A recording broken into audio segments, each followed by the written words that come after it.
नमस्कार, आप देख रहे हैं न्यूज़ 18 इंडिया। मैं हूं आपके साथ सपना शुक्ला। जी हां, शहादत बदला मांग रही है। हमने अपने 4 जवानों को खो दिया है। बदले की आग हर एक भारतीय में है। अनंतनाग में अभी भी मुठभेड़ जारी है, अभी भी सर्च ऑपरेशन जारी है और इन सब के बीच में केंद्रीय मंत्री वीके सिंह ने पाकिस्तान के साथ भारतीय टीम के क्रिकेट खेलने पर सवाल उठाए हैं। उनका कहना है कि पाकिस्तान को अलग थलग करना इस वक्त बेहद जरूरी है, इसीलिए उसके साथ भारत को क्रिकेट मैच भी नहीं खेलना चाहिए।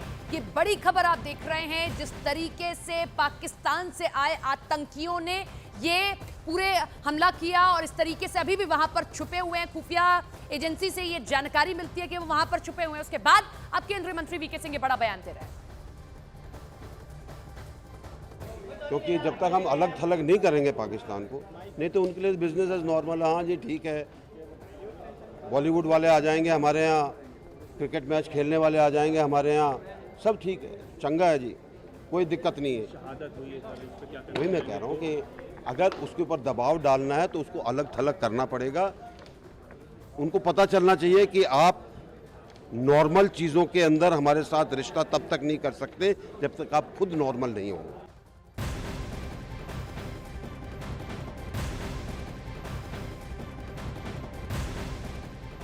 कांग्रेस नेता सैफुद्दीन सोज ने आतंकियों से बातचीत करने की वकालत कर दी है। सैफुद्दीन सोज के मुताबिक बिना आतंकवादियों से बातचीत के समस्या का हल नहीं निकलने वाला है।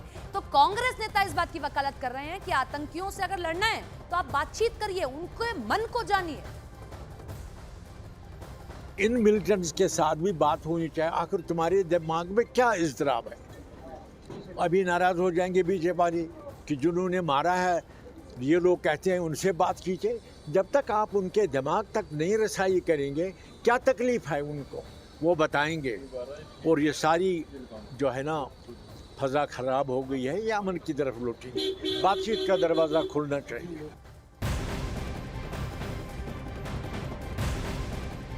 सबके बीच में बड़ी खबर आपको बता दें, जम्मू कश्मीर के अनंतनाग में सेना और आतंकियों के बीच मुठभेड़ सुबह से ही जारी है। जिन आतंकियों के साथ सेना की मुठभेड़ चल रही है वो लश्कर-ए-तैयबा के आतंकी हैं। बताया यह जा रहा है कि 2 आतंकी पूरी तरह से घिर चुके हैं, जिसमें से एक लश्कर का आतंकी उजैर खान है। अनंतनाग के गडोली इलाके में सेना और पुलिस का ये ज्वाइंट ऑपरेशन जारी है।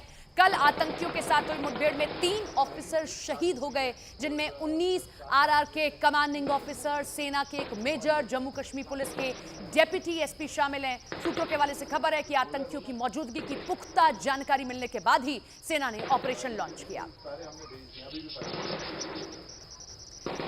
तो देखिए, कल से ही यह ऑपरेशन जारी है। खुफिया एजेंसियों से यह जानकारी मिलती है कि लश्कर-ए-तैयबा के 2 आतंकी यहां इन पहाड़ियों पर छिपे हुए हैं और कल से यह मुठभेड़ चल रही थी, जिसके बाद अभी भी ये सेना और जम्मू कश्मीर पुलिस का जॉइंट ऑपरेशन जारी है। हमारे साथ हमारे सहयोगी रिफत जुड़ रहे हैं, उनका रुख कर लेते हैं। रिफत, क्या कुछ अपडेट है फिलहाल? देखिए, लगातार ऑपरेशन जारी है। मैं आपको दिखाना चाहूँगा जिस तरीके से ये आउटर कवर है, आप देख सकते हैं यहाँ पे सुरक्षा बल लगे हुए हैं, आर्मी, पुलिस और सीआरपीएफ की गाड़ियाँ आप यहाँ पे देखेंगे। ये वो रोड है जो इस पहाड़ी की तरफ जाता है और ये वो पहाड़ी एरिया है जहाँ पे फायरिंग लगातार हो रही थी रुक रुक के।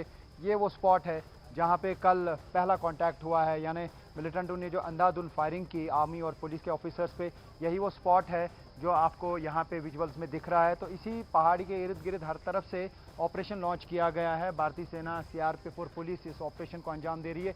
हालांकि माउंटेनियर्स जो हैं, जो हाउस यानी हाई आल्टीट्यूड वारफेयर स्कूल से जो सेना के लोग लाए गए हैं, वो वेल ट्रेंड हैं, रॉक क्लाइंबर्स हैं, माउंटेनर्स हैं, उनको यहाँ पे लाया गया। रेस्क्यू ऑपरेशन में ख़ासतौर से जो इवैक्यूएशन का प्रोसेस काफ़ी डिले रहा, वहाँ पे फिर बॉडी रिट्रीव करने में भौगोलिक स्थिति बहुत मुश्किल है यहाँ की, लेकिन यहाँ तक पहुँचना बहुत मुश्किल है, इसीलिए स्थिति यहाँ और ज्यादा गंभीर हो गई है और इसीलिए यहाँ पर सेना के लिए भी ऑपरेशन चलाना थोड़ा मुश्किल है। जम्मू कश्मीर के अनंतनाग में सर्च ऑपरेशन के दौरान आतंकियों के साथ मुठभेड़ में शहीद हुए हरियाणा के पानीपत के रहने वाले मेजर आशीष का पार्थिव शरीर आज दोपहर बाद उनके घर पहुंचेगा। शहीद मेजर आशीष को राजकीय सम्मान के साथ अंतिम विदाई दी जाएगी। शहीद मेजर आशीष का परिवार पानीपत के सेक्टर 7 में किराए के मकान में रहता है।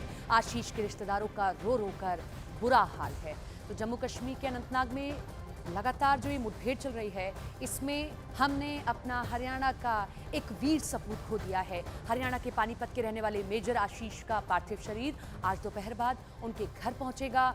घर में जितने भी रिश्तेदार पहुंच रहे हैं, उनके माँ बाप हैं, सबका रो रो कर बुरा हाल है, क्योंकि आशीष वादा करके गए थे सही सलामत वापस लौट के आने का। लेकिन अपनों को क्या मालूम था कि आशीष तिरंगे में लिपटे हुए वापस आएंगे। राजकीय सम्मान के साथ उनका अंतिम संस्कार किया जाएगा, उनको अंतिम विदाई दी जाएगी।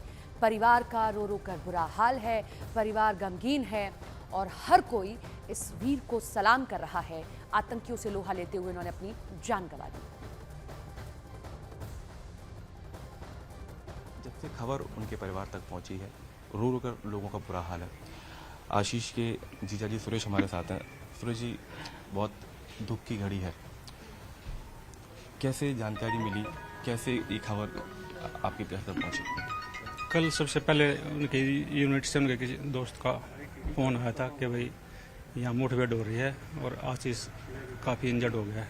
सबसे पहले कॉल यही आई थी। उसके बाद फिर परिवार के पास कोई डायरेक्ट कॉल नहीं आई।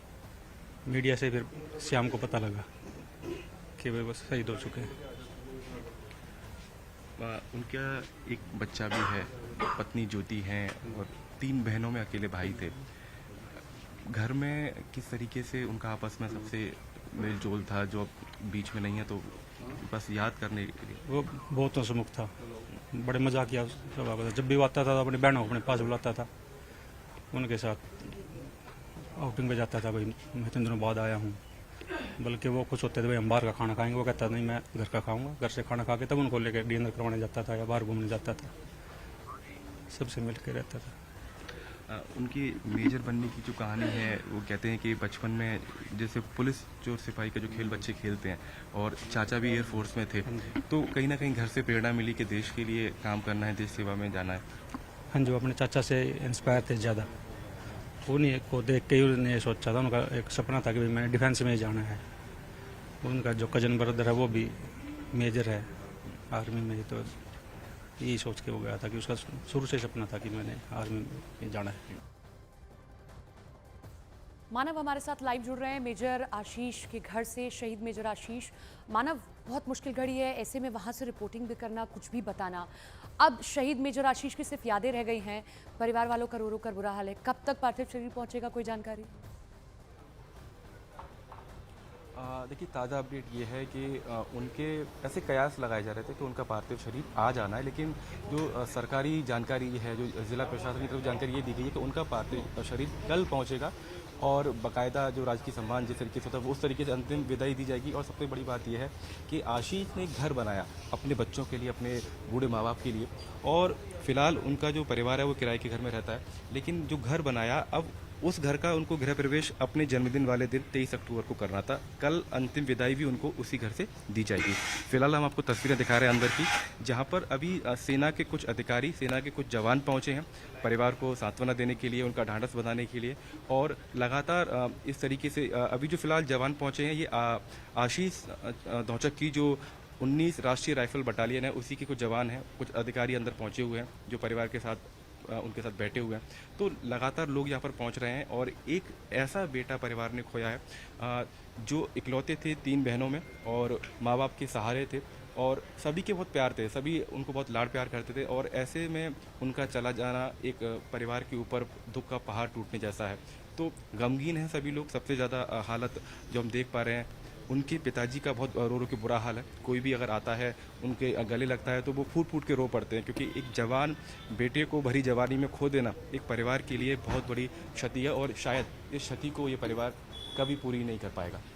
बिल्कुल मानव, उस पिता के लिए ये बहुत एक मुश्किल घड़ी है, क्योंकि पिता बुजुर्ग हो जाता है, वो कहता है कि मेरा बेटा मुझे कंधा देगा, लेकिन ये मुश्किल परिस्थिति होती है जब बेटे को पिता को कंधा देना पड़े।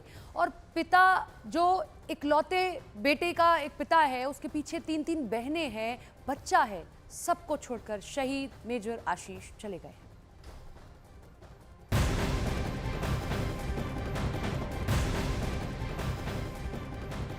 जम्मू कश्मीर के अनंतनाग में आतंकियों की कायराना हरकत के बाद पूरे देश में पाकिस्तान के खिलाफ गुस्सा दिखाई दे रहा है। जम्मू और किश्तवाड़ में लोग सड़कों पर निकल आए हैं। पाकिस्तान के खिलाफ नारेबाजी कर रहे हैं। तो जिस तरीके की हरकत, कायराना हरकत पाकिस्तान की सामने आई है, आए दिन पाकिस्तान अपनी तो परेशानियों से जूझ ही रहा है, लेकिन इन सब परेशानियों के बीच भी वो आतंकियों को सरहद पार भेजना बंद नहीं कर रहा है। ऐसे ही आतंकियों में मुठभेड़ में किस तरीके से हमने अपने 4 जवानों को खो दिया, और इसी के कारण आज लोगों में गुस्सा है।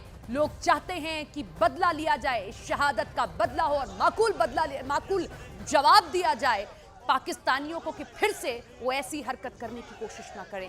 जम्मू कश्मीर से लेकर देश के अलग अलग हिस्सों में लोगों में गुस्सा है। किश्तवाड़ में देखिए किस तरीके से बाइक रैली निकाली गई और इसके जरिए लोग प्रदर्शन कर रहे हैं, तिरंगा हाथों में, पाकिस्तान मुर्दाबाद के नारे लगाए जा रहे हैं। जम्मू की तस्वीर आप देख लीजिए, जम्मू में पुतला फूका गया है।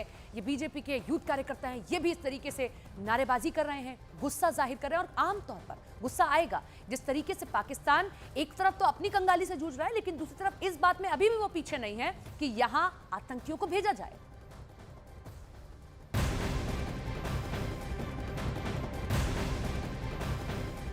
इधर राजौरी में सेना ने 2 आतंकियों को मार गिराया है। राजौरी और रियासी के जंगल में छिपे आतंकियों को मार गिराने के लिए सेना के जवान 2 महीने से पीछा कर रहे थे, और इस दौरान जवानों को घने जंगलों, पहाड़ों, ऊबड़-खाबड़ रास्तों के बीच खराब मौसम का भी सामना करना पड़ा।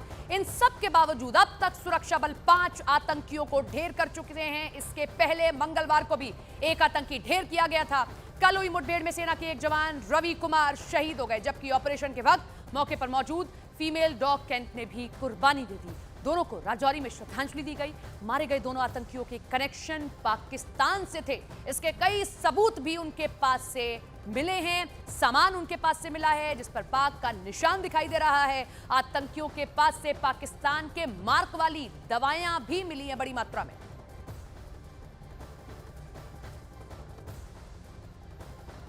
काफ़ी सारी जो मात्रा में आप यहाँ पे आर्म्स एम्यूनिशन देख रहे हैं और डिफरेंट टाइप की लॉजिस्टिक आइटम्स भी देख रहे हैं, तो ये फर्दर हम इसको इन्वेस्टिगेट भी करेंगे, क्या ये नया ग्रुप था या पुराना ग्रुप था।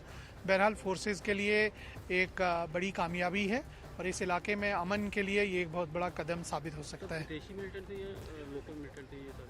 अभी it's a matter of investigation, तो लेकिन अभी तक जो लग रहा है तो लोकल ने किसी ने क्लेम तो नहीं किया है, तो हम यही मानेंगे कि विदेशी ही है। किस तरह की मुश्किलात थी, क्योंकि हिली एरिया में थी रात भर? देखिए मौसम, एक तो हिली बहुत ही मुझे लगता है टफेस्ट टेरेन है हमारे डिस्ट्रिक्ट राजौरी का ये, उसके बाद बारिश और जो फॉग है और जंगल है, इसकी वजह से ऑपरेशनल डिफ़िकल्टी ज़रूर थी, लेकिन जवानों ने और ऑफिसर्स जो ग्राउंड पे काम कर रहे थे उन्होंने बहुत ही प्रोफेशनल तरीके से इस ऑपरेशन को कंप्लीट किया है। तो पाकिस्तान से अगर आप पूछेंगे तो वो साफ मना कर देगा, लेकिन ये आतंकी जब इनके पास से सामान बरामद हुआ है, वो सामान चीख चीख कर गवाही दे रहा है कि वो पाकिस्तान से ही आया है और पाकिस्तान द्वारा ही ये आतंकी भेजे गए हैं।